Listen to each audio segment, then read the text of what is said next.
하나님은 살아계십니다. 네, 살아계신 주님께서 1월 한 달도 우리 성일교회 성도들, 청년들 안전하게 지켜주셨기 때문에 우리가 하나님의 은혜로 2월 한 달도 승리하는 여러분들에게 축복합니다. 우리 앞뒤 좌우에 계신 분들에게 인사할까요? 2월도 주님의 은혜로 승리합시다. 이렇게 인사합니다. 아멘. 인생을 보통 많은 분들이 사계절로 비유하더라고요. 사계절이 여러분 뭔지 아시죠? 봄, 여름, 가을, 그리고 겨울이 있습니다. 우리 한 사람의 인생도 이 유년기와 또 청소년기까지를 파릇파릇한 봄날이다라고 비유하고요. 우리 청년 때는요, 한여름의 뜨거운 열정으로 이 청년기를 보낸다고 표현하죠. 이제 중년이 되면, 이제 장년이 되면 이제 원숙한 가을에 비유하기도 하고요. 이제 마지막으로 노년이 되면 이제 인생의 말무리를 해야 될 겨울이다, 이렇게 비유하기도 합니다. 봄, 여름, 가을, 겨울, 너무나 아름다운 사계절의 비유이지만 사실 봄, 여름, 가을, 겨울의 그 날씨마다 겪는 우리 인생의 고통도 있어요. 봄에는 미세먼지 이런 것들 있잖아요. 요즘엔 마스크를 써서 미세먼지에게 쑥 들어갔지만 몇 년 전까지만 해도 미세먼지 때문에 온 사람들이 막 난리가 났었죠. 여름이 되면 또 태풍도 불고요, 이 폭염 때문에 고통스러운 분들이 있죠. 가을에는 마찬가지죠. 가을에도 뭐 꽃가루 알러지 때문에, 비염 때문에 힘들어하는 저희 가족도 있는데요. 겨울도 마찬가지입니다. 우리 인생마다 계절마다 어려움이 있죠. 근데 그러한 문제들 중에서도 모든 사람이 대부분 겪는 인생의 그런 고통스러운 순간들을 뭐라고 표현하냐면 이 청소년기에는 봄에 비유하는데요, 바로 사춘기라는 게 있습니다. 사춘기. 여러분 다 사춘기 보내셨어요? 잘 끝내신 거 맞아요? 사춘기가 뭐예요? 사춘기는 아직 미숙한데 자기는 이미 다 큰 줄 알고 큰 줄 알고 혼자 잘나서 덤비다가 어떻게 해요? 방황하고 갈등하고 때로는 무너지고 고민하며 좌절하는 시기 있지요. 근데 여러분, 이 사춘기는 누구나 있는데 이걸 잘 딛고 일어서면 어떻게 됩니까? 사춘기를 잘 딛고 일어서면 한 발 더 성장할 수도 있는 아주 중요한 시기가 사춘기지요. 근데 안타깝게도 이 사춘기를 이 긍정적으로 혹은 건전하게 잘 못 보내면요, 한여름 청년이 때가 됐는데도 여전히 사춘기 방황을 하는 경우도 가끔 있어요. 무슨 얘기입니까? 감정적으로 독립을 못하고 누군가에게 늘 의존하거나 아니면 성숙하고 인격적인 관계 맺거나 좋은 태도를 갖지 못하고 청년 때도 힘겨워하는 경우도 간혹 있다라는 거죠. 가을이 되면요, 가을이 되면 저는 이제 목사님 이제 40대가 이제 중반을 향해 가고 있는데, 가을이 되면 이제 결혼하고 아이 낳고 가정이 이뤄서 직장도 어느 정도 되면 괜찮은가? 아니에요. 가을에도 어려움이 있어요. 뭐냐? 요즘 어른들이 많이 쓰는 표현 중에 사축이라고 있어요. 사축이 온 분 있어요? 이게 소위 말해 중년의 방황이지요. 이미 어른이 됐는데 갑자기 마음과 인생 가운데 고민과 갈등이 생기는 것을 사축이라고 하는 거예요. 근데 여러분, 사춘기든 우리가 아직은 겪지 않았을지 모르지만 나중에 겪을 사축이든 공통적인 게 있어요. 뭐냐? 바로 나는 누구지? 이런 고민을 한다는 거예요. 나는 누구지? 나는 왜 살지? 나는 왜 일을 하는 거야? 그러면서 마음에 고독감과 회의감이 들어요. 왜 내가 굳이 이런 걸 해가지고 하면서 인생이 때로는 후회스럽기도 하고 만남이 후회스럽기도 하고 잘못 산 건 아닌가 하면서 자기 자신에 대해서 갈피를 잘 못 잡는 마음, 이게 바로 사춘기나 사축기에 있는 모습이죠. 그런데요, 이렇게 내가 누군지 고민할 때 누가 속 시원하게 너는 이런 사람이야 말해주면 참 좋겠는데 아무도 그런 얘기는 안 해준다는 거예요. 왜 안 해주냐? 해주고 싶어도 못해요. 인류 역사상 많은 철학자들과 많은 사상가들이 인간은 누구인지, 뭐하는 존재인지, 왜 사는지 늘 물어보고 연구하고 탐구하고 논문 쓰고 많이 애를 써봤단 말이에요. 그런데 결론이 뭐예요? 모르겠다라는 거예요. 난 누군가? 난 나지 뭐. 그래서 결국은 그냥 자기 자신에게 돌아오는 경우도 참 많지요. 근데 여러분, 우리는 하나님을 믿는 사람, 성경을 믿는 사람이잖아요. 성경을 보니까 우리에게 꼭 한 가지를 해주는 말이 있는데요. 나는 누구인지 고민하고 있는 이 시대의 청춘들, 또한 사춘기 사축이 방황하는 사람들에게 나는 누군가 물어볼 때 성경은 뭐라고 말해주냐? 질문이 잘못됐다라고 말해줘요. 나는 누구인가라고 물어보는데 그게 잘못된 질문이래요. 그러면 뭐라고 질문해야 되냐? 정확한 질문은 나는 누구에게 속해 있는가라고 물어봐야 된다는 거예요. 무슨 말인가? 나는 어디 소속인가? 내 소속이 무엇인지 물어보라는 거예요. 왜냐? 나는 누구인가라고 물어볼 때 왜 그렇게 물어보냐? 내 인생의 주인이 난 줄 아는 거죠. 내 인생의 대장이 난 줄 알아요. 내 인생의 최종 결정권자가 내 인생을 책임질 수 있는 존재가 나라고 생각하기 때문에 내가 누군지 알고 싶은데요. 성경은 뭐라고 말해요? 우리 인생의 주인이 내가 아니래요. 대장이 내가 아니래요. 결정권자도 책임자도 내 스스로가 될 수가 없다라고 말해요. 성경은 뭐라고 말합니까? 그렇기 때문에 나는 누구인가를 물어보는 게 좋은 질문이 아니라 내가 누구에게 속해 있는지를 아는 것이 좋은 질문이다라는 것이죠. 여러분, 청소년 때 방황을 별로 안 하는 친구들이 있어요. 사춘기를 스무스하게 잘 보내는 친구들의 특징이 있습니다. 아세요? 청소년기 스무스하게 보내는 친구들은 대부분 부모님과 굉장히 소통을 잘하는 친구들이에요. 부모와 대화가 많고 소통을 잘하지요? 그러면 이 사춘기가 스무스하게 넘어가요. 왜요? 가정이라는 곳에 아주 잘 소속되어 있기 때문이지요. 사춘기 방황을 하기도 하지만 그것이 긍정적으로 잘 바뀌는 경우, 보통 친구 또래, 아주 깊은 우정으로 좋은 친구 또래를 잘 만들어 놓은 분들은 방황을 했다가도 잘 금방 돌아오더라고요. 또 하나, 신앙생활도 마찬가지입니다. 예수 믿어 신앙생활 잘하는 것도 물론 인생의 유익이지만 교회에 잘 뿌리 내리고 좋은 공동체에 소속이 되면요, 일주일에 한 번씩 원하든 원하지 않든 나는 누굴까 고민하다가도 교회만 오면 우리 인생의 주인이 누군지, 우리는 왜 살아야 되는지 매주 말씀을 듣다 보면 방황하기도 하지만 다시 바른 질문으로 바른 인생으로 돌아오기 쉬운 것이지요. 중년에 방황하는 분들도 마찬가지예요. 사춘기 방황, 여러분 혹시 삼촌이나 부모님 세대 혹은 우리 아는 어른들, 저분이 갑자기 왜 그래 할 정도로 삶과 인생과 계획이 완전히 무너지고 방황하는 분들 보면요, 인생에 내가 누구인지를 늘 고민하는데요. 자, 방황하지 않는, 혹은 좀 갱년기다, 혹은 뭐 권태기다, 흔들렸다가도 바로 다시 돌아오는 분들의 특징은 가정 안의 대화와 소통이 아주 풍성한 가정, 혹은 좋은 교우 관계, 직장에서든 아니면 교회에서든 잘 소속된 분들은요, 이 위기를 금방 넘긴다라는 거예요. 우리는 오늘 말씀을 보면서 다시 한번 스스로에게 한번 진지하게 한번 생각해 보세요. 나는 누구에게 속해 있는가? 나는 과연 어디에 속해 있는가? 그 소속이 분명하다면 우리는 흔들릴지언정 다시 제자리에 돌아올 수 있습니다. 예수님이 오늘 본문에서 한 사람을 만났어요. 그 사람이 누군가요? 네, 바로 여리고라는 도시의 세리장 삭개오입니다. 근데 여러분, 이 여리고라는 도시의 세리장 삭개오 이해하려면 이 여리고라는 도시가 어떤 도시인지 알아야 돼요. 여러분, 여리고라는 도시 많이 들어봤죠? 네, 여리고는요, 당시 이스라엘이 있으면 이 동남쪽 아래에 있는 아주 큰 무역 도시였습니다. 왜냐하면 국경을 통과하는 많은 지역들이 여리고를 반드시 지나왔어야 돼요. 그 여러분, 출애굽기 기사 보면 출애굽했다 이스라엘 백성들이 있다가 나중에 그 가나안 땅에 들어갈 때 맨 처음 요단강 건너서 들어간 첫 번째 도시가 뭐예요? 여리고죠. 여호수아가 여리고성 돌아가지고 7번 돌아가지고 13번이죠. 총 무너뜨린 도시가 바로 여리고죠. 즉 요르단, 오늘 나타난 요르단이죠. 외국에서 이스라엘 들어가는 첫 관문이 여리고예요. 그럼 오늘로 따지면 어딜까요? 우리나라는 뭐 삼면이 바다니까 다 뭐 배 타고 들어오면 되지만 그래도 제일 무역 도시, 이 물동량이 많은 도시 있죠. 이 북쪽에는 인천이 있고 남쪽에는 부산이 있겠죠. 뭐 목포도 있겠지만 그럼 부산 같은 도시라고 보면 되는 거예요. 그럼 자연스럽게 무역이 성행하고 사람들이 많이 왔다 가고 물동량이 많으면 뭐가 많이 거칠까요? 세금이 많이 거치겠죠. 외국에서 물건을 수입하고 사람들이 왔다 갔다 하면 그 당시에 국경세, 통행세, 물건세 엄청 많은 세금을 그 나라별로 걷게 되거든요. 네.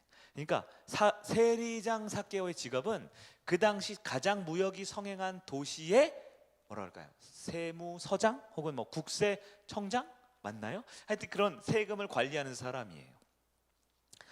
네, 이 세리장 삭개오는 엄청난 부자였습니다. 그 당시에. 그러면 예수님께서 이 세리 삭개오에 대한 마음은 어떠셨는가? 첫 번째 우리가 살펴볼 건 삭개오는 누군가예요. 삭개오는 우리가 보통 아는 정보가 있죠. 그는 키가 작았다. 그는 세리였다. 그러나 그것은 그의 내면을 보여주지 못합니다. 성경에서 말하는 예수님의 관점으로 봤을 때 삭개오는 어떤 사람일까요? 삭개오는 한마디로 잃어버린 사람이었습니다. 삭개오는 잃어버린 사람이었어요. 청소년기 삭개오, 네, 이 얘기를 한번 해볼게요. 삭개오가 청소년 시절에 이 아이가 컴플렉스가 있었어요. 마음의 병이 있었어요. 어떤 컴플렉스가 있었을까요?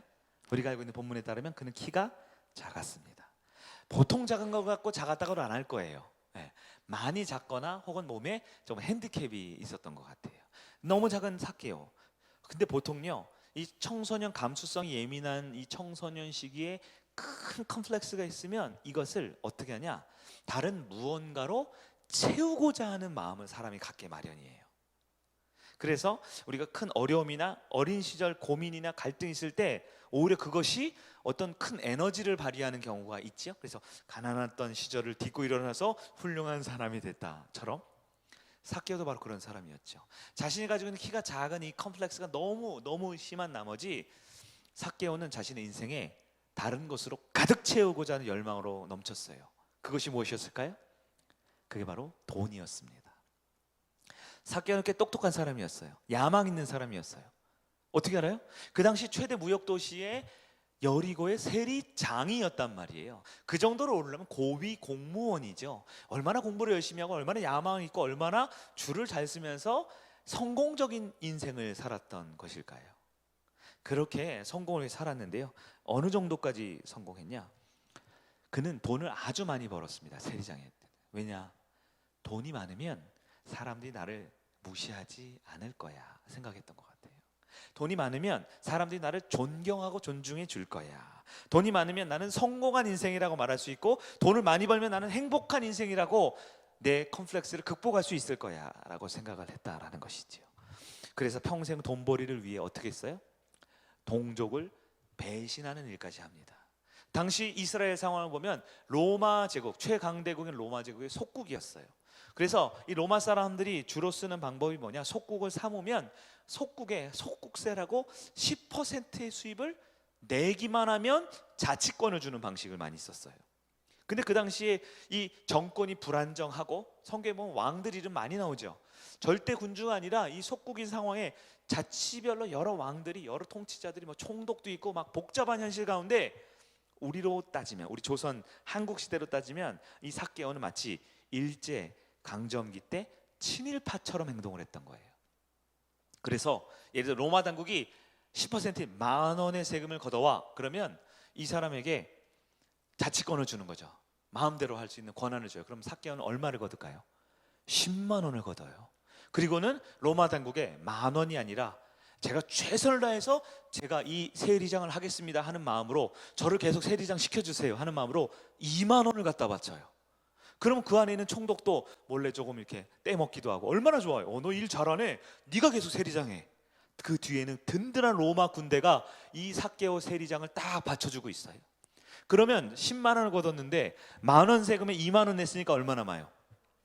8만 원을 누가 가져요? 자기가 착복하는 거예요. 이게 삭개오의 인생의 라이프 스토리입니다. 그래서 유대인들은 세리를 엄청 싫어하죠.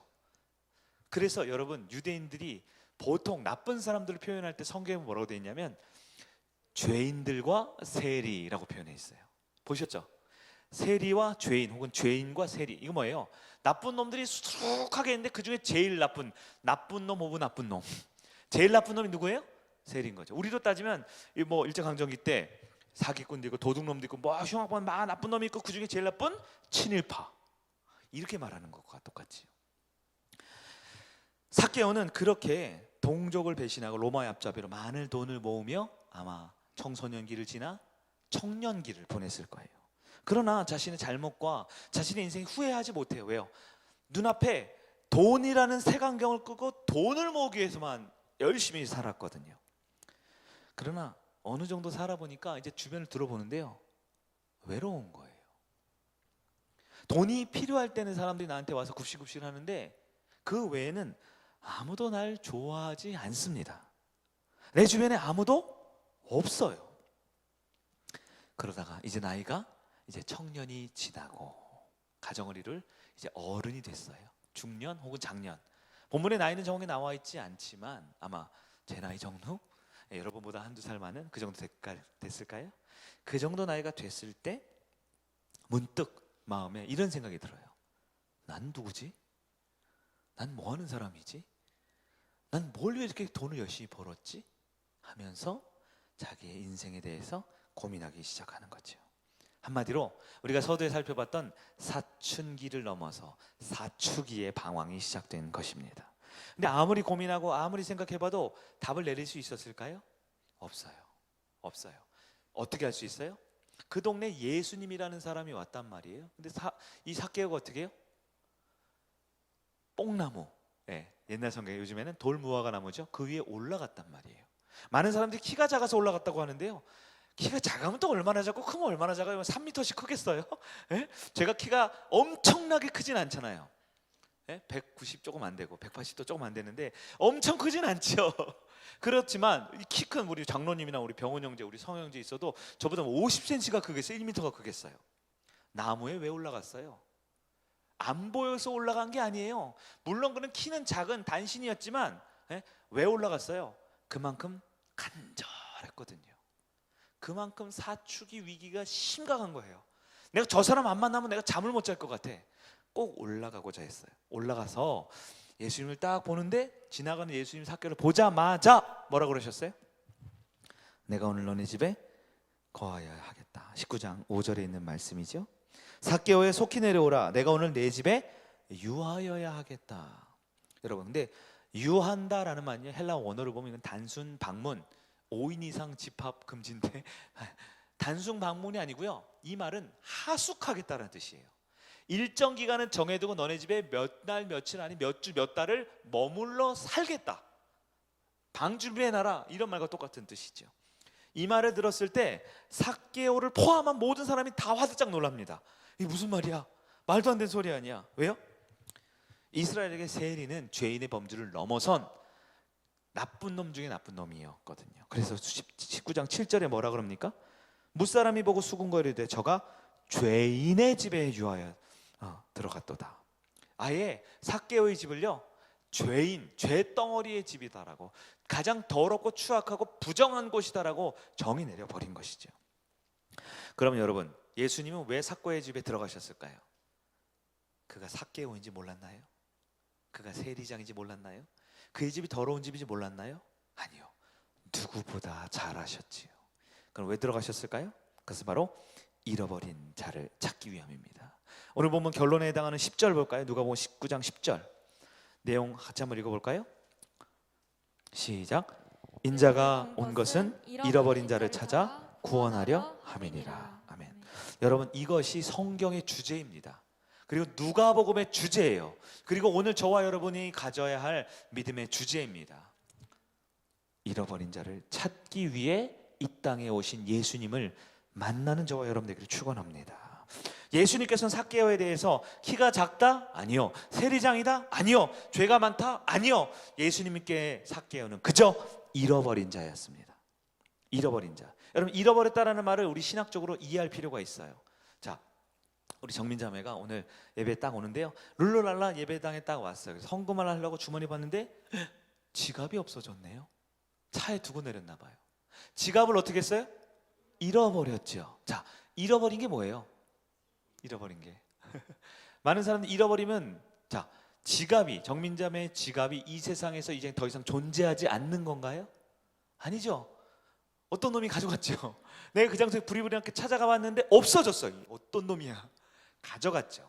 잃어버렸다라는 말의 이 존재적인 의미는요, 없어진 게 아니고요, 주인이 바뀌었다는 뜻이에요. 다른 사람이 주인 소유권을 가져간 거예요. 즉 하나님께 잃어버린 백성, 잃어버린 자녀라는 것은 그가 하나님 소속이었다가 엉뚱한 소속이 됐다라는 거예요. 삭개오는 하나님의 백성, 하나님의 자녀가 아니라 누구 소속이 됐을까요? 돈님의 소속이 된 거예요. 스스로 돈이 내 인생의 불행, 이 핸디캡을 이기게 해줄 가장 확실한 새로운 주인이야 생각했던 거죠. 여러분, 창세기에 보면 아담과 하와가 범죄하지요. 선악을 알게 하는 열매를 먹지요. 그리고 부끄러워서 숨어버립니다. 그때 하나님이 아담과 하와에게 날이 서늘할 때 찾아와서 뭐라 그래요? 아담아, 아담아, 내가 어디에 있느냐? 우리 하나님이 아담의 위치, 어디에 있는지 그 위치를 몰라서 물어본 걸까요? 아니죠. 내 아들이었는데, 내 자녀였는데, 내 소유였던 아담과 하와가 주인을 바꿔버린 거예요. 세상의 죄악의, 유혹의, 마귀의 자녀로 소속이 바뀌어버렸을 때 있어야 할 곳에 있지 않은 아담과 하와에게 어디 있느냐? 그래서 위치를 물어본 게 아니라 그의 소속을 분명히 하라는 하나님의 준엄한 책망의 음성인 것이지요. 여러분, 이것은 우리 인생의 본질적인 문제입니다. 여러분, 내가 누구에게 속해 있는지를 모르면 방황하는 거예요. 돈이 많아도 방황합니다. 높은 자리에 올라도 방황합니다. 이 자리에 많은 청년들, 청춘들 열심히 꿈과 비전과 인생을 향해 가지만 그 모든 것을 많이 이루어내도 내가 누구에게 속해 있는지를 모른다면 우리는 하나님의 은혜에서 벗어난 자인 것이지요. 삭개오는 처음에 돈에 속하면 최고인 줄 알았어요. 돈에 속하면 안전할 거야, 무시 안 당할 거야, 평안하고 행복할 거야. 그런데요, 돈을 아무리 많이 가져도 허탈합니다. 불안합니다. 그래서 내 인생 누가 해결해 주지? 어디에 답이 있지? 그걸 늘 쫓으면서 두려움과 불안한 가운데 찾다가 심지어 이름도 처음 들어보고 어떤 능력인지도 모르는 그 예수라는 분이 진짜 대단하다는 한마디에 체면도 자존심도 명예도 다 버리고 그 고위공직자가 나무 위에 올라갔어요. 뽕나무라는 것이 돌무화나무라는 것이 제가 이스라엘 가보니까요, 그 사람들은 돌무화과나무, 그건 먹지 않는 아주, 그러니까 우리로 따지면 그냥 길가에 그냥 아무렇게나 널려져 있는 나무 있죠. 무시하는 그런 나무를 말해요. 나무면 좀 고상하고 멋진 거라도 좀 올라가지, 하필 제일 초라하고 비참하고 잘못하면 뚝 부러질 뻔한 그런 나무에 왜 올라갈까요? 그만큼 내 인생의 돈이 해결이 안 된 거를 삭개오는 절실히 느끼고 있는 것이지요. 돈이 있으면 인정받을 줄 알았어요. 사랑받을 줄 알았어요. 그러나 이제 중년이 다 된 삭개오, 가족들에게는 여전히 무시당합니다. 세상 사람들에게 손가락질 당하고 모욕하는 그 친일파 앞잡이 같은 세리장이라는 소리에 가족들도 그를 등 돌리고 그 누구에도 만족을 못 느끼는 거예요. 가족에 소속됩니까? 그렇다고 로마의 당국에 소속됩니까? 그렇다고 유대 공동체에 소속됩니까? 그저 자기는 돈밖에 모르는 바보가 된 것이지요. 중년의 삭개오, 나는 누군가? 나는 어디 소속인가? 모르니까 다 큰 어른이 돼서도 방황하고 있는 거예요. 자, 그때 삭개오가 나무 위까지 올라갔잖아요. 자존심 다 버리고. 여러분, 우리 청년들, 특히 자매들은 이제 교회 오면 또 예쁘게 청년들 서로 봐야 되니까 화장을 이렇게 하죠. 때로는 많이 해서 변장까지 이렇게 하잖아요. 화장을 이렇게 한단 말이에요. 왜? 다른 사람에게 예쁘고 건강한 모습 보여주고 싶은 게 있죠. 근데 만약 우리 집에 지금 불이 났어요. 불이 났는데 문 밖에 나가면 저기는 박병원 형제 우리 또 있고 우리 원석이, 멋진 원석이 있으니까 불 났네? 큰일 났네? 이게 있으면 타 죽겠네? 빨리 화장해야지 하고 불 났는데 화장하고 나올 사람 있어요? 안타깝지만 우리가 혹시라도 교통사고를 당했어요. 다리가 골절이 되고 피가 철철 나요. 내가 병원에 응급실로 가야 되는데 그래도 내 사회적 명성과 지위가 있지, 내가 병원에 그냥 갈 수 없어. 넥타이는 하고 가야지. 집에 올라가서 양복을 쫙 빼입고 넥타이 메고 응급실에 실려갈 사람 있나요? 급하면 그냥 체면이고 뭐고 자존심이고 뭐고 내가 원하는 것을 얻기 위해 뽕나무에 올라가는 것이에요. 삭개오가 그 심정으로 올라갔어요. 그렇게 올라갔는데 인생의 의미, 나는 누구이고 왜 사는지 알고 싶어서 찾아갔는데 우리 예수님께서 만난 삭개오에게 놀라운 말씀을 두 가지 해주셔요. 이게 오늘 말씀의 핵심이죠. 예수님은 누가복음 19장 5절에서 두 가지 말씀을 하십니다. 우리 함께 다시 한번 자세히 한번 읽어볼까요? 누가복음 19장 5절입니다. 시작. 예수께서 그곳에 이르사 쳐다보시고 이르시되 삭개오야 속히 내려오라 내가 오늘 내 집에 유하여야겠다 하시니. 아멘. 첫 번째는 삭개오의 이름을 불러주었다는 거예요. 두 번째는 그 집에 거하겠다라고 말해준 겁니다. 근데 우리가 성경에 있으니까 그냥 아멘 하기 쉽지만 이게 놀라운 사실이에요. 왜냐? 예수님과 삭개오는 이날 처음 만났거든요. 게다가 삭개오는 남의 이목을 피해서 몰래 어떤 분인지 알고 싶은 열망이 있지 내 이름을 밝힌 적도 소속도 밝힌 적도 없거든요. 그런데 삭개오의 나무가 올라가는 그 순간 예수님은 좌로 우로 치우치지 아니하고 곧장 삭개오를 향해 삭개오야 내려오너라 그의 이름을 불러주셨다는 거예요. 여러분, 삭개오 이름을 정확히 아신다. 이건 단지 그 사람의 겉모습을 알고 성격을 알고 그 사람의 집 주소를 아는 것이 아닙니다. 우리 인간은 어때요? 제가 우리 서원자매를 안다. 그럼 엄마를 알고 아빠를 알고 오빠를 알고 뭐랄까요? 키를 알고 몸무게는 제가 모르겠네. 이런 겉모습을 아는 거지요. 근데 우리 예수님은요 하나님이십니다. 그의 이름을 안다라는 건 내가 너를 잘 안다. 내가 지금까지 네가 어떻게 살아왔는지 다 알고 있다. 그리고 네가 왜 그렇게 해야만 했는지도 알고 있어. 무너지고 쓰러지고 괴로워하며 살기 위해 발버둥치며 사람들이 기뻐하지 않는 그런 모습들, 그거 왜 그래야만 했는지도 나는 다 알고 있다. 그리고 너에게 지금 가장 필요한 것이 무엇인지도 알고 있다라고 알고 계신 거예요. 우리 예수님은 삭개오를 너무나 잘 알고 계셨습니다. 그를 처음부터 끝까지 그의 겉모습뿐만 아니라 그의 아픔과 상처 그리고 어떻게 회복해야 할지도 너무나 잘 아시는 살아계신 하나님의 삭개오야 하는 음성이었다라는 거예요. 더 놀라운 것은 그렇게 이름만 알고 그를 불러준 것뿐만 아니라 그를 내려오게 한 주님께서는 삭개오의 집에 머물겠다라고 말씀하셨어요. 여러분, 유대인들, 히브리 사람, 그 이스라엘 사람들의 관습이라는 게 있잖아요. 문화가. 네. 우리 대한민국 지금 5명 이상 모이면 안 되니까 설날에 뭐 가니 많이 막 그걸로 하죠. 벌금 내니 많이 하죠. 근데 유대인들은 절대 남의 집에 안 갑니다. 정말 친한 아주 절친 외에는 서로의 집에 가지 않고 그 가정의 문화를 존중해 두는 게 유대인의 아주 중요한 문화예요. 그래서 엄마 나 오늘 친구네 집 자고 올게 이런 건 있을 수가 없어요. 부모와 자녀는 한 집 안에서 가정교육 중심의 유대인의 아주 뿌리 깊은 전통이 있다라는 거예요. 그래서 여러분 성경에 보면 그런 거 있죠. 아주 친한 친구인데 먹을 것이 필요해가지고 밤에 문 두드렸는데 주님 아니면 그런 얘기 있죠. 근데 그렇게 문 두드리는 게 아주 예의 없는 짓이다. 아주 예의 없는 짓이다라는 그 강조점이 있거든요. 유대인들은 웬만해서 그 집에 가지 않습니다. 근데 가는 경우가 있겠죠. 너무 좋으면 너무 친하면. 예수님이 삭개오 집에 머물겠다 이 말은 있는 거예요. 삭개오야, 나 너랑 친구하고 싶어. 넌 어때? 나 어때? 이런 거예요. 삭개오야, 우리 오늘부터 친구할래? 진짜 친한 마음을 나누는 그런 친구할래? 라고 요청하셨다라는 거예요. 여러분, 은혜가 무엇입니까? 은혜는 주님이 내 이름을 불러주시는 거예요. 내가 훌륭해서, 내가 대단해서, 내가 잘나서가 아니에요. 나보다 때론 나도 모르는 내 모습을 잘 아는 주님께서 내 이름을 불러주시고 나를 친구하자고 해주시는 게 은혜예요. 아무개야, 내가 너와 친구가 되고 싶다. 내 손을 잡을래? 그게 은혜다라는 겁니다.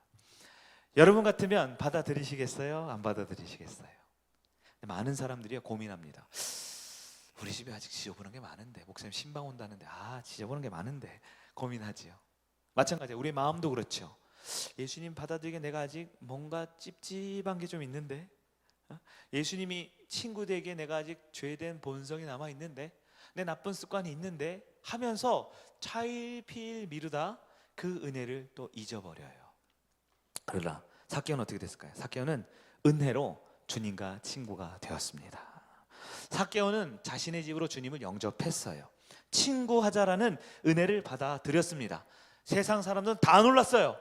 그러나 삭개오는 그게 중요하지 않아요. 내 인생 뭔지 알아야 되거든요.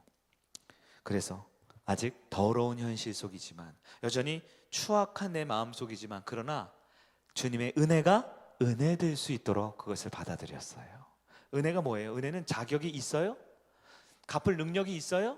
내가 그것을 받을 만한 충분한 공로가 있어요? 아니죠. 여전히 더러워요. 여전히 추악해요. 여전히 나는 의롭지 못해요. 그러나 주님이 내민 손에 주님만 바라보며 네, 주님과 친구할래요, 주님을 받아들일래요 하는 게 은혜 받는 사람들의 모습이다라는 거예요.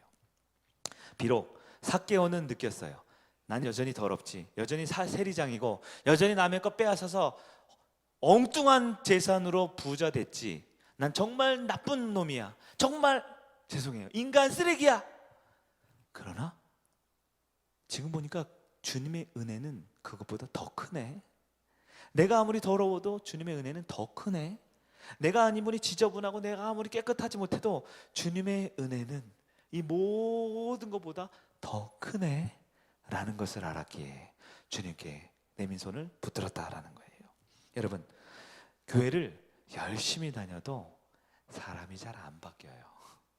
그러나 주님과 친구가 되면 변합니다. 교회에서 많은 봉사를 하고 오랫동안 신앙생활을 한다 해도 인간은 잘 안 변해요. 그러나 주님이 내 이름 하시고 내 이름 불러주실 때 그 내 이름 부르시는 음성을 듣는 자는 인생이 변화하기 시작함을 믿으시길 바랍니다.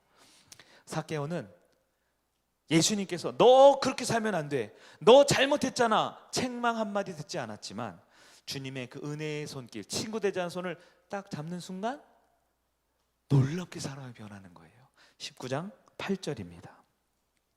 삭개오가 서서 주께 여짜오되 주여 보시옵소서, 내 소유의 절반을 일단 가난한 자들에게 주겠습니다. 만일 남의 것을 속여 빼앗은 일이 있으면 네 갑절이나 갚겠나이다. 네 갑절이 뭐예요? 곱하기 4, 4배를 갚겠습니다. 이렇게 말했어요. 여러분, 진짜일까요 거짓말일까요? 일단 재산의 반을 떼주고, 내가 만약에 남의 걸 뺐었으면 그걸 돌려주면 되는데 4배를 준대요. 아마 이게 정상적으로 진행됐으면 삭개오는 파산했을 거예요. 파산. 근데 삭개오는 지금까지 내 인생은 돈에 소속되어 있는 삶이었어요. 돈에 속한 인생. 근데 지금부터는 돈에 속한 인생이 아닌 걸 알았거든요. 나는 하나님께 속한 인생이 되었기에 인생의 파산, 물질적 어려움, 그것은 내 삶의 중요한 본질이 아니었던 거예요. 그 무엇보다 놀라운 변화입니다. 한 사람의 가치관과 생각, 이 모든 것은 주님이 내민 내 이름을 불러주시고 내민 손을 은혜로 붙들기만 할 때 그 인생에 전인격적인 변화가 있었다라는 겁니다. 삭개오의 가장 큰 변화가 뭐냐? 바로 자유함을 얻게 됐다라는 거예요. 여러분, 자유가 뭔가요? 자유. 많은 우리 청소년기의 사춘기 친구들은 자유는 내 마음대로 하는 거예요 이렇게 생각하죠. 근데 내 마음대로 해봐도 안 행복해요. 살아보면 알아요. 내 마음대로 다 해도 행복하거나 자유롭지 못합니다. 결국 내 마음대로 다 하는 그 내 마음을 내가 몰라요. 내 마음을 내가 책임을 못 져요. 왜? 내가 주인이 아니니까요. 내가 대장이 아니니까요. 내가 최종 결정자, 책임자가 못 되거든요. 그러니까 내 마음대로 하는 게 자유가 아니에요. 자유는 뭔지 아세요? 자유는 이제 그만하자, 멈춰야 할 때 멈출 수 있는 게 자유입니다. 이제 내가 예를 들어 하나님이 여러분 열심히 일하고 노력해서 돈을 많이 버는 거 잘못된 건가요? 하나님의 은혜예요. 하나님은 성실하고 근면하게 하나님 주신 질서 안에 최선을 다해서 열매를 맺으라. 이건 하나님의 은총입니다. 우리 청년들이 더 열심히 주어진 인생과 공부와 미래를 향해 성실하고 정직하게 나갈 때 하나님은 축복을 내려주실 줄 믿으시길 바라요. 근데 그렇게 열심히 일을 해서 번 돈이 내 주인이 돼버리면 우리는 돈의 뭐가 돼요? 노예가 됩니다. 돈의 종이 돼요. 돈의 종이 되면요, 돈이 100만 원이든 1000만 원이든 우리 주위 주안에 맨날 아빠는 몇 원 있어? 맨날 물어봐요. 아빠가 부자라고 맨날 얘기해. 아빠는 몇 원 있어? 몇 원 단위로 얘기하려니까 동그라미가 계산이 힘든데 몇 원 있어 그래요. 그래서 아빠가 많이 있어. 돈이 아무리 많아도요, 돈의 노예가 되면 자유롭지를 못해요. 부자들이 가지고 있는 인생 정은 뭐예요? 조금 더예요. 조금 더. 그렇게 돈이 많아도 조금 더. 그렇게 돈이 많은데 조금 더 무슨 대기업 회장 됐는데 그들이 원하는 인생 목표가 뭐예요? 많은 거 안 바래요. 조금 더. 맨날 조금 더. 왜요? 돈의 노예가 되면 그래요. 우리 청소년 중에 게임 중독에 걸린 분들 있죠. 그게 너무너무 안타까운 게 뭐냐면 게임은 재밌으려고 하잖아요. 근데 게임 중독이 되면 뭐예요? 멈춰야 할 때 멈출 수 있다 없다?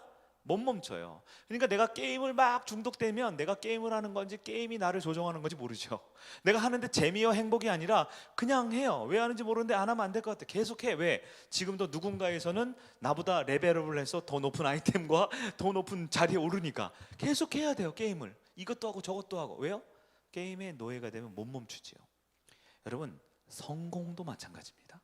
여러분, 우리가 근면성실하게 행복하게 잘 살아서 성공하는 거 주님이 기뻐하실까요? 그렇죠. 근데 어른이 되면요, 이 성공의 노예가 된 사람들이 있어요. 계속 성공해야 돼요.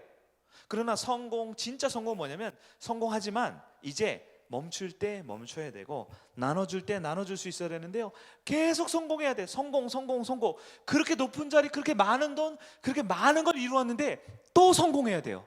성공 못하면 불안해요. 누가 치고 올라올까 불안해요. 여러분, 너무 놀랍게도 행복에도 노예가 있어요. 난 행복해야 돼.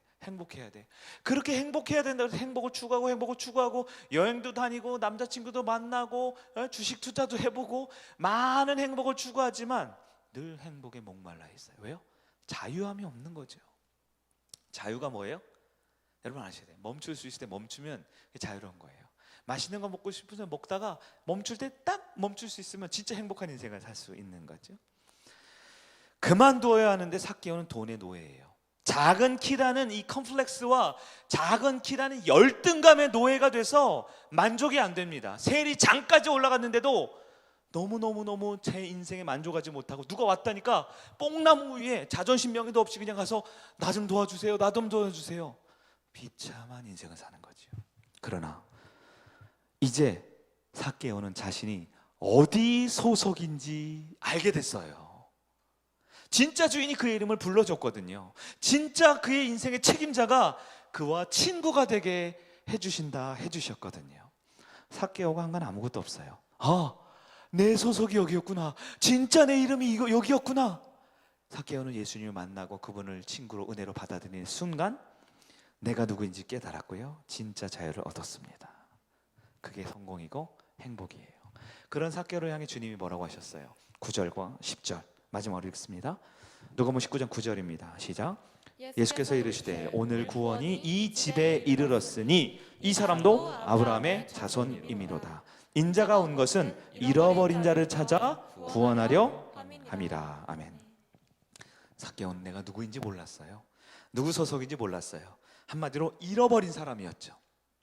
그런데 잃어버렸다고 존재가 없어져요? 잃어버렸다고 죽어요? 아니에요.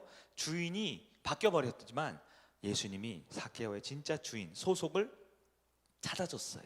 이제 삭개오는 잃어버린 자가 아니라 하나님께 돌아온 아들이 됐습니다. 이 사람도 아브라함의 구원받은 자손임을 주님이 선포하셨어요. 그리고 이제 저와 여러분에게 말씀하기를 원하세요. 우리 차례예요. 여러분, 우리 주님께서 여러분의 이름을 불러주고 있습니다. 지난주 우리 매일 묵상에 우리 사무엘성 이야기 있었죠? 사무엘아 주님의 음성 불러줄 때 어린 사무엘은 아직 이게 주님의 음성인지 누구의 음성인지 분별을 못해요. 그러니까 엘리 제사장님인 줄 알고 쪼르르 벌써 3번이나 갔죠. 그러나 이것이 주님의 음성인 줄 알고 네 주님, 제가 여기 있습니다, 주의 종에게 말씀하옵소서 하는 순간 그는 누구 소속이고 그의 이름이 무엇이고 누가 내 인생을 책임져 주는지 아는 하나님의 자녀가 되었습니다.